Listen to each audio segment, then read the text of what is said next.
You're listening to KTWR, broadcasting from the beautiful island of Guam. Our program is heard each Sunday at 1500 hours Coordinated Universal Time, broadcasting on 15205 kilohertz in the 19-meter band. Coming up next is DXERS Diary. This is KTWR, Aganya Guam, where hope knows no barriers.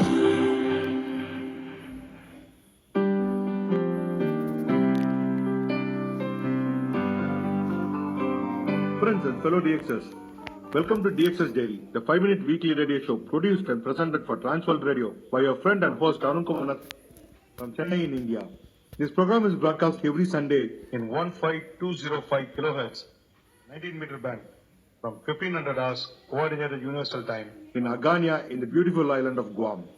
This program provides you all information that a DXer or an amateur radio operator needs. In the first segment, let us see how the sun and sunspots are helping radio broadcasts and listening. The sunspot number this week is 23, SFI forecast ranges from 98 to 102, and the A index ranges from 12 to 35. For the past several weeks, we have been broadcasting information about shortwave radio clubs across the world.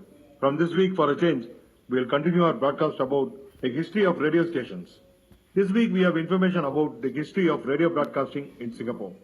According to an article written by Mr. Gracie Lee and published on the Singapore Infopedia website, radio broadcasting began in Singapore in 1924 through the initiatives of a small circle of amateur radio enthusiasts and hobbyists.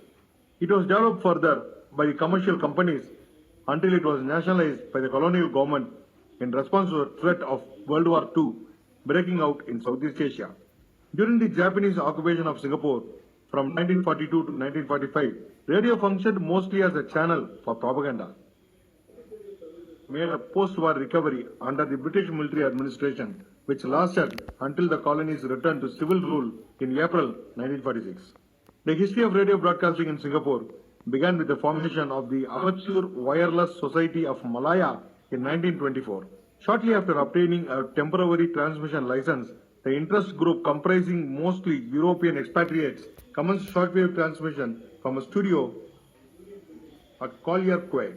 Significant inroads were made in radio in Singapore during the 1930s. The Empire Service of the British Broadcasting Corporation was inaugurated in December 1932, which expanded the array of programs available for resident listeners. This was followed by the establishment of Radio ZHI, the first professional broadcasting station in Singapore in 1933. Owned by the Radio Service Company of Malaya, Radio ZHI was a shortwave radio station. Despite its success, the station closed in 1936 when its license expired. The year before, the government had granted the newly formed British Malaya Broadcasting Corporation a monopoly license to operate broadcasting station and wireless broadcasting in BBC, as it is known, a large-scale commercial radio station in Singapore. The first test transmissions began in January 1937. To fulfill the mammoth task of serving the entire population in Singapore and southern Johor, the company built new studios as well as transmitting and receiving stations at Caldecott Hill. On 1 March 1937, the radio service was officially launched by Governor of the Straits Settlement, Shenton Thomas. Unlike previous local stations which operated on shortwave bands, were made over medium wave bands so that they could be received on the more affordable medium wave sets. In 1938, shortwave transmissions were added to the extended broadcaster's reach to the rest of Malaya. The privately owned BMP was nationalized and reorganized as a Malaya Broadcasting Corporation in 19. Headquarters in the Cathay building, 10 editors of Malaya Broadcasting Corporation prepared news bulletins in English, Chinese, Thai, Tamil, Hindustani, Urdu, French, and Dutch. Talks and air raid were also added. Regular broadcasts were sometimes interrupted for military transmissions of coded messages. With return of civilian, Malayan Department of Broadcasting assumed the responsibility of providing radio services to Singapore and Malaya. This ushered in a new phase in the development of radio broadcasting in Singapore as a form of communal entertainment and mass media. Friends, You have come to the end of the program now.